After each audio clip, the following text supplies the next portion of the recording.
오늘 예레미야 30장 말씀으로 우리 가운데 오신 하나님 말씀의 은혜가 우리 안에 넘치기를 원합니다. 1절 여호와께로부터 말씀이 예레미야에게 임하여 이르시니라.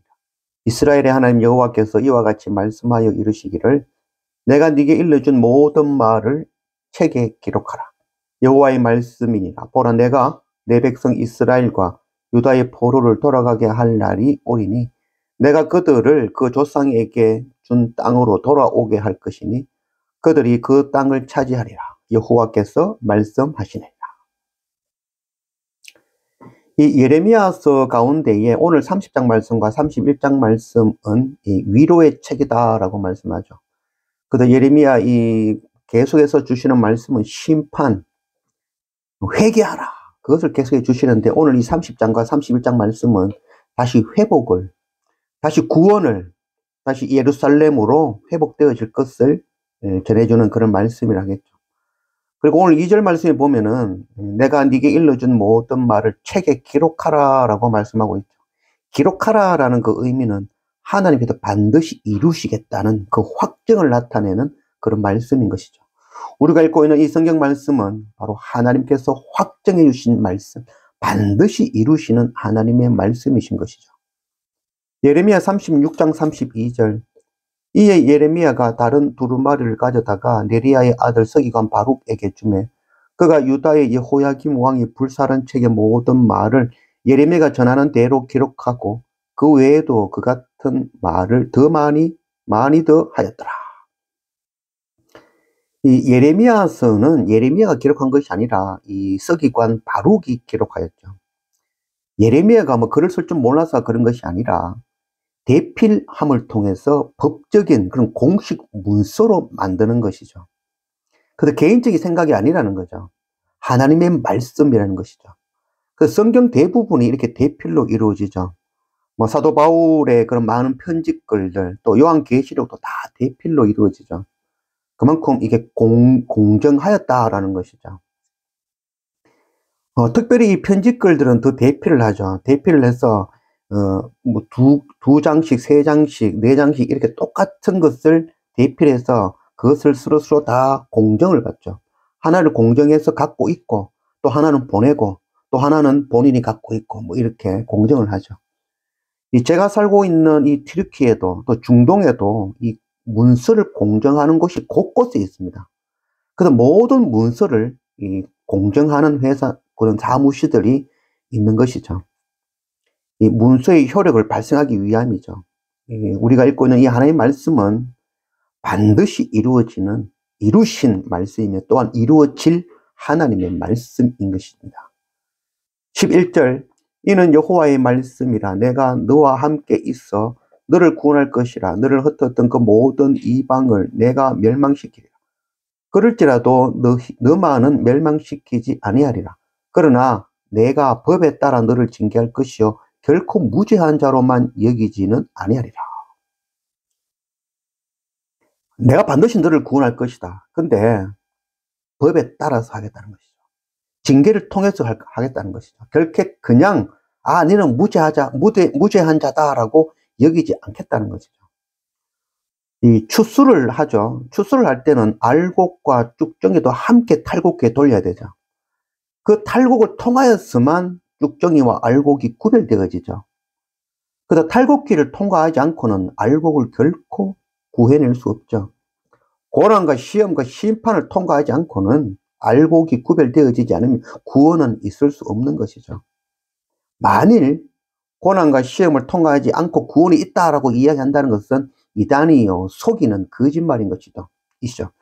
그래서 고난을 말하지 않는 것을 보고 바로 거짓 선지자다라고 하는 것이죠. 하나님의 계획과 뜻은 고난을 통하여 이루어 주십니다. 성경에 나오는 많은 인물들 노아, 아브라함, 이삭, 야곱, 욥셉 또 많은 선지자들 또 예수님과 그의 제자들 오늘날에도 동일하지만 그 모든 분들은 바로 고난을 통하여 하나님의 뜻을 이루어 가신 것이죠.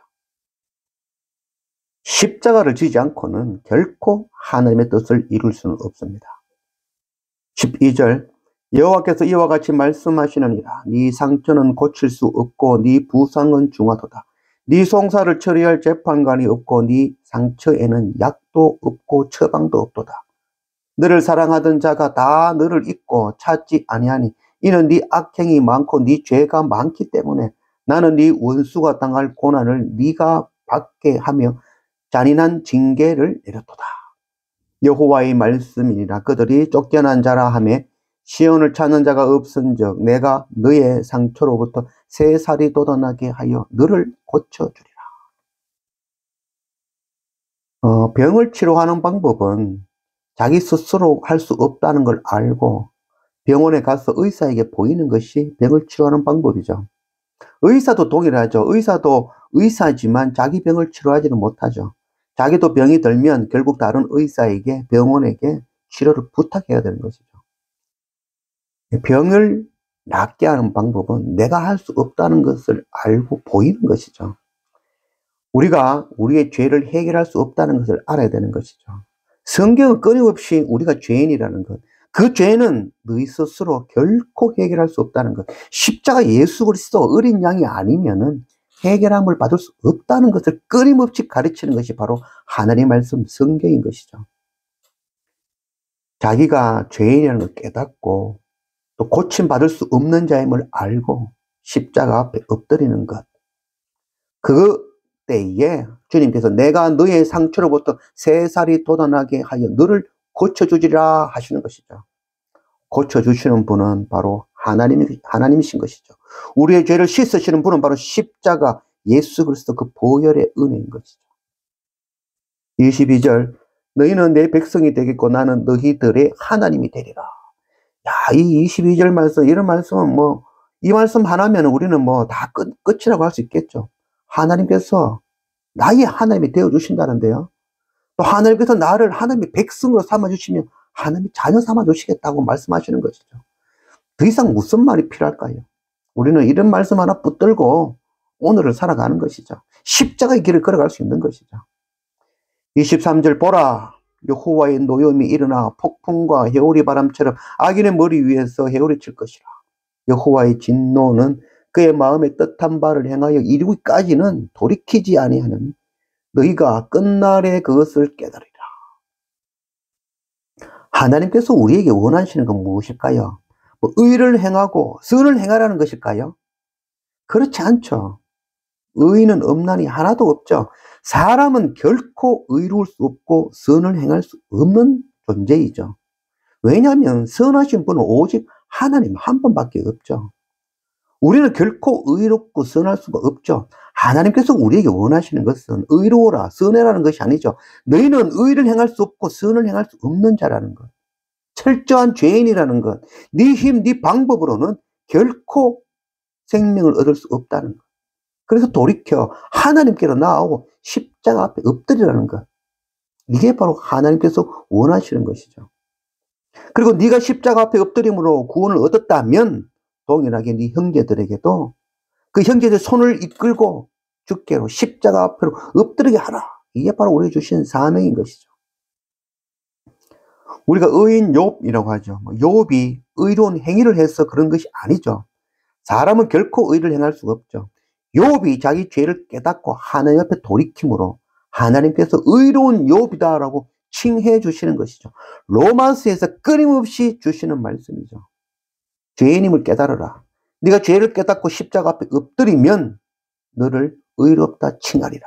바로 칭의의 은혜를 말씀한 것이 바로 로마서의 말씀이죠. 나의 죄를 깨닫고 하나님께 돌이키는 날마다의 우리 예배, 날마다의 우리 삶 되어지기를 원합니다. 이스라엘 백성들, 이 유대 백성들은 하나님 앞으로 완전히 돌이키는데 바벨론에서 70년의 그 포로 생활이 있었죠. 70년. 우리는 믿는 자다 하고 하나님을 알고 십자가 앞에 엎드린다고 하지만 우리 또한 아직 돌이키지 않은 자들이라는 것을 알아야 될 것입니다. 그래서 날마다 말씀과 예배로 내가 죄인임을 깨닫고 날마다 하나님께로 십자가 앞으로 돌이키고 엎드릴 줄 아는 그런 우리가 되어지기를 원합니다.